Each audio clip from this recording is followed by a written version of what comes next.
How's it going, everybody? We're here with the music theory breakdown of Playboi Carti's Magnolia. Let's go! In New York, I merely rock, hiding in my socks. But first, I want to say this is not going to be a how to make the beat. This is truly just getting into like the whys, the theories of it, the scales, the chord progression. The song doesn't have a chord progression, so technically there's none of that. But we're gonna go into a deep dive into Magnolia in Louisiana. It's not about the song, it's about the area I'm playing. It's only about the song. Basically, what we're gonna be doing is just analyzing the music behind the beat. I mean, I could go into Playboi Carti's rap, but So, first thing I want to talk about is just generally the overall musical characteristics of the song. So, the beat is in the B minor scale, as you can see right here. These are all the notes in it. The minor scale, if you don't know what it is, it's like the sad scale. There's the major scale, there's the minor scale, and there's a bunch of modes in between essentially. There are other scales, but we'll get into those. Chill. Y'all wanna ask so many questions. We'll get into those. Not in this video, but in another video. Dang, okay. Look him up, Google's your friend. Now tempo, every song, well, except for like extremely experimental music, every song you hear has a tempo. This song is 100 beats per minute, which sounds like, yeah. Now every song has a time signature. Time signature is essentially how many beats are in a measure. Basically, a measure, if you look it up on Google, you look it up on Wikipedia, it's gonna give you a very musical definition, sort of like this. You see that there? I'm not gonna say all that, but that's the definition essentially. This song is in a 4/4. So what that basically means is that there are 4 beats in every measure. So essentially, if you were to count off all of the beats in the each pattern of the song, you would count it off as 1, 2, 3, 4, 1, 2, 3, 4, 1, 2, 3, 4. Each time you get to 4, it repeats, and each one is even. Now that we've gotten into just the general characteristics of the song, I want to get more into the specific instruments and what those instruments are doing, what they're playing, and what that necessarily means from a music theory perspective, from a deeper analytical perspective. First, I want to break down the synth. There's a synth in the song, and it repeats over and over again, and it sounds like this. Yeah, that's basically what it sounds like. And that just does that for the entire song. Unless there's a break in it where you hear the producer tag going, "Yo, Pierre, you wanna come out here?" Now this synth is playing the same chord over and over again, and that chord is a B minor chord, which sets the scale that we're in. Your brain is gonna just assume you're playing a B minor scale because that's the root chord of the B minor scale. It's the one. Most scales in European music, there are 7 notes in each one. So you have the 1 chord, the 2 chord, the 3 chord, the 4 chord, the 5 chord, the 6 chord, and the 7 chord. Each of these chords has a corresponding note in the scale. Each note in the scale has its own corresponding chord. Rhythmically, this chord just plays on the downbeat. So it just plays on, essentially, the 1, 2, 3, 4 count that we discussed earlier with time signature. The one thing I do want to say is, because it's going to crop up in the next element that we talk about, is the B minor chord is very close to a G major chord. The B minor chord only has 1 note difference. A B minor chord is B, D, F sharp, and a G major chord is G, B, D. 1 note difference. That's gonna come up when we talk about the boom, boom, boom, boom bass.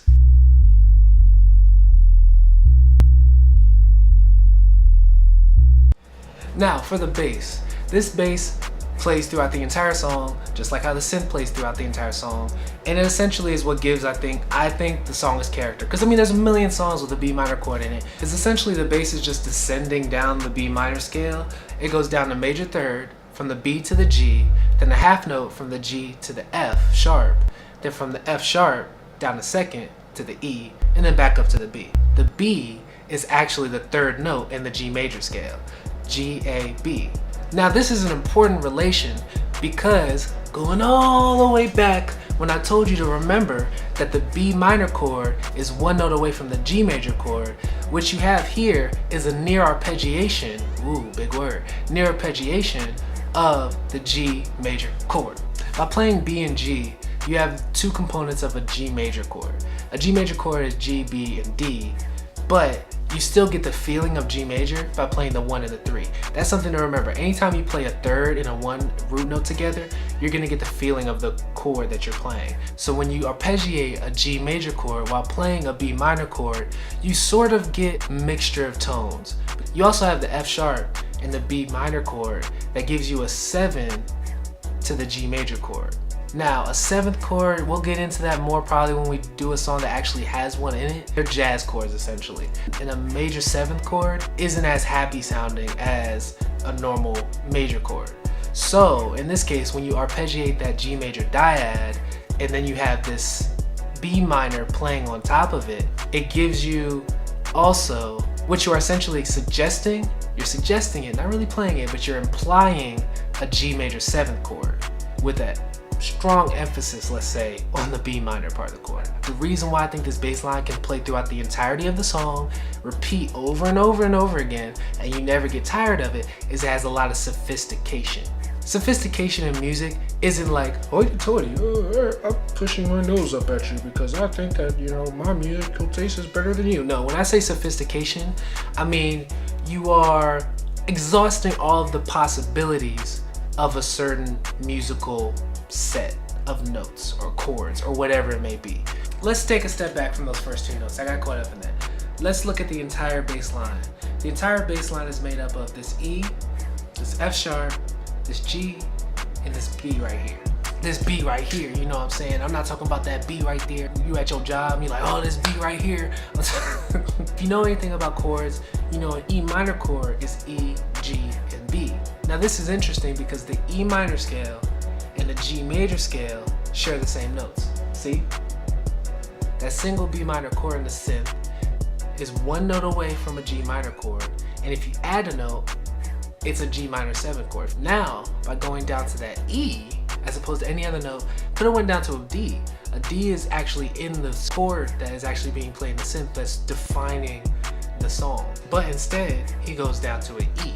You have a near arpeggiation of an E minor chord. Now, because an E minor scale and a G major scale have the same notes in it, that E minor chord and that G major chord, even though there's one note difference in the G major chord is G, B, D, and the E minor chord is G, B, E. Basically, what you're doing is bringing out the relationships within the chords you're implying. You're bringing out the relationships between them.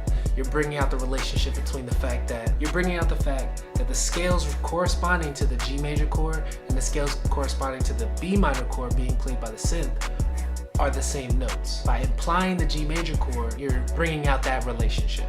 Then, now that you're implying a G major chord, well, G major and E minor also share the same notes in the scale. So you play that E and basically arpeggiate, excluding the F sharp, you know, I'm gonna let it slide. By nearly arpeggiating that E minor chord, you're also bringing out the relationship between E minor and G. So within this simple bass line and synth repeating pattern, you are repeating a B minor chord, you're suggesting and implying a G major 7th chord, and you're almost arpeggiating an E minor chord. Now, for the final melodic element of the song, let's go. The flute.